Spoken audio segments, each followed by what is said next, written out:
Au Sénégal, le PASTEF demande au gouvernement de respecter le calendrier électoral des prochaines élections locales qui devraient se tenir au plus tard dimanche 17 janvier 2027, alors que pour l'instant, aucun communiqué du gouvernement pour fixer la date des prochaines échéances électorales. Et puis au Kenya, la société civile s'inquiète d'une forte hausse du budget sécuritaire à un an des élections générales. Une dotation supplémentaire de 44,5 milliards de shillings, soit environ 295 millions d'euros selon le bulletin officiel. C'est tout pour les titres à développer dans un instant.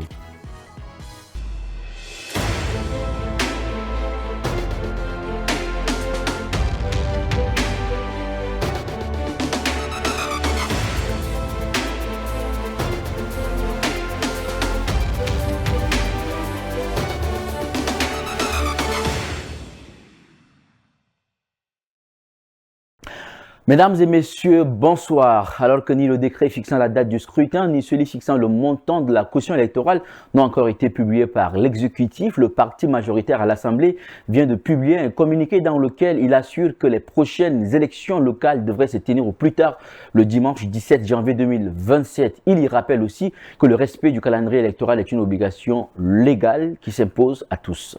Alors que des élections locales doivent être organisées en janvier prochain au Sénégal, le PASTEF met la pression sur le gouvernement et réclame le respect du calendrier électoral.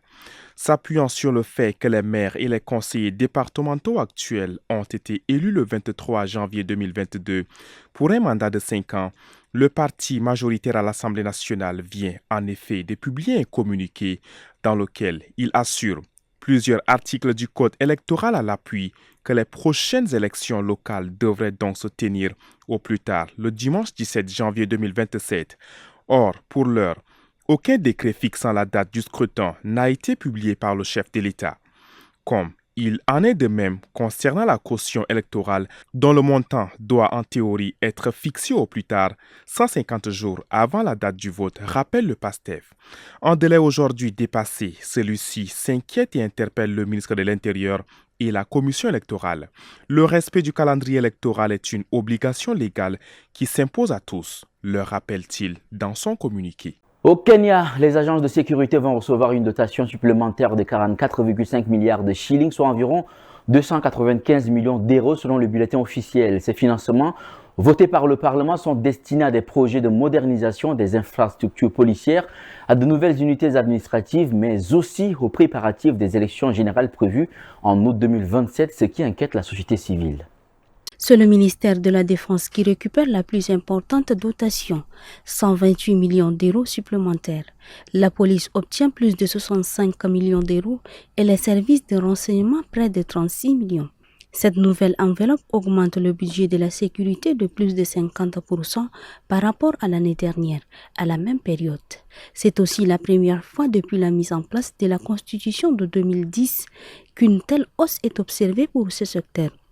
Avant une année électorale au Kenya, cette augmentation reflète plusieurs priorités opérationnelles et institutionnelles, a déclaré Raymond Omelo, secrétaire général du ministère de l'Intérieur.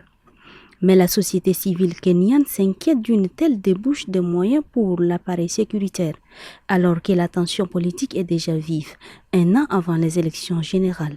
Dans un communiqué, Amnesty International a dénoncé un terrorisme parrainé par l'État pour qualifier les violences qui ont eu lieu en juillet lors du scrutin partiel d'Olkalo, localité du centre du pays, durant lequel un homme de 30 ans est mort.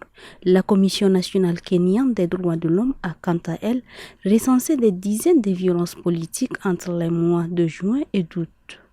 Revendiquée par le groupe de hackers Japaroot qui se présente comme un soutien d'Alger, la fuite jugée au moins en partie authentique par d'ex-membres du renseignement du Royaume est un cadeau fait à l'Europe après la crise migratoire de Ceuta à la fin du mois de juillet, affirment les pirates.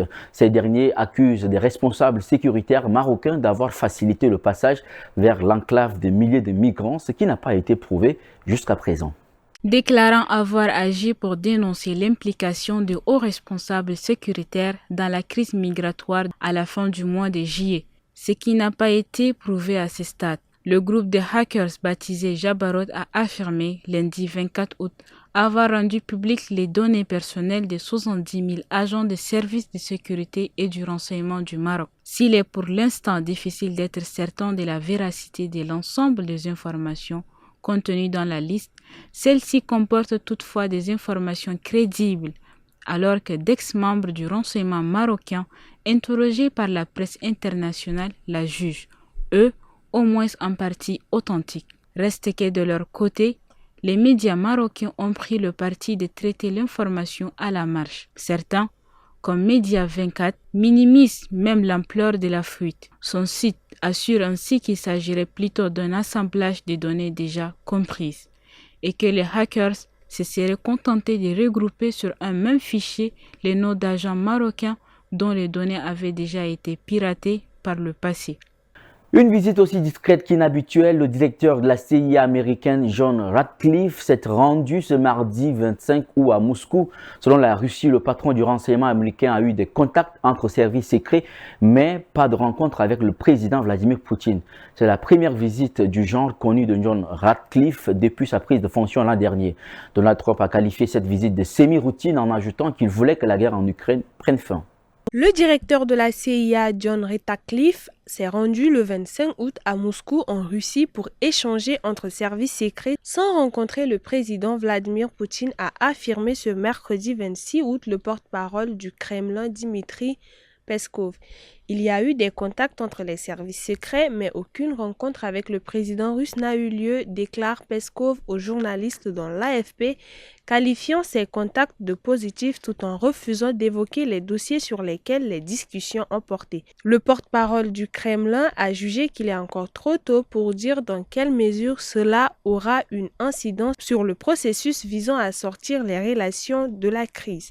Aucun autre contact futur n'est prévu pour l'heure, a-t-il affirmé. C'était en quelque sorte de la semi-routine, a déclaré le président américain Donald Trump en référence aux multiples spéculations nées de ce déplacement. Le milliardaire américain a assuré que ce déplacement n'était lié ni à l'Iran ni à des menaces russes contre l'OTAN. Un avion militaire américain avait décollé ce 25 août dans la matinée de la capitale lettonne Gdynia pour rejoindre la capitale russe avant de faire le trajet inverse dans la soirée selon les données du site. Les secours multiplient les efforts ce jeudi matin pour retrouver plus d'un millier de disparus, dont des centaines de touristes étrangers, après la crue dévastatrice qui a fait mercredi au moins 165 morts à la frontière entre le Népal et le Tibet, un territoire chinois. 24 heures après son passage, les autorités népalaises sont jeudi matin sans nouvelles de 823 personnes selon un décompte de l'autorité népalaise en charge des situations d'urgence. Parmi eux figurent 517 ressortissants étrangers. De l'autre côté de la frontière, les médias d'État chinois ont fait état d'un glissement des terrains du côté tibétain de la frontière près du poste frontière des Yurong, situé à 1800 mètres d'altitude, évoquant 3 morts et 265 disparus. Puis le Népal a, à son tour, été touché, la crue balaynant la vallée de la rivière Trishuli dans le district de Nuako au nord de la Katmandou et celle de la Botekoshi à l'est de la capitale. Un grand nombre de personnes disparues sont des touristes étrangers et le bilan ne cesse de grimper. En Chine, 558 personnes sont portées disparues, dont 260 étrangers.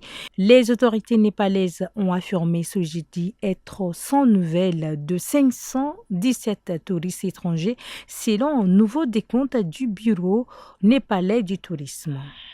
C'est la fin de cette édition, mesdames et messieurs. Merci de l'avoir suivi. Très bonne suite de programmes sur Tchad Info TV, votre chaîne d'information.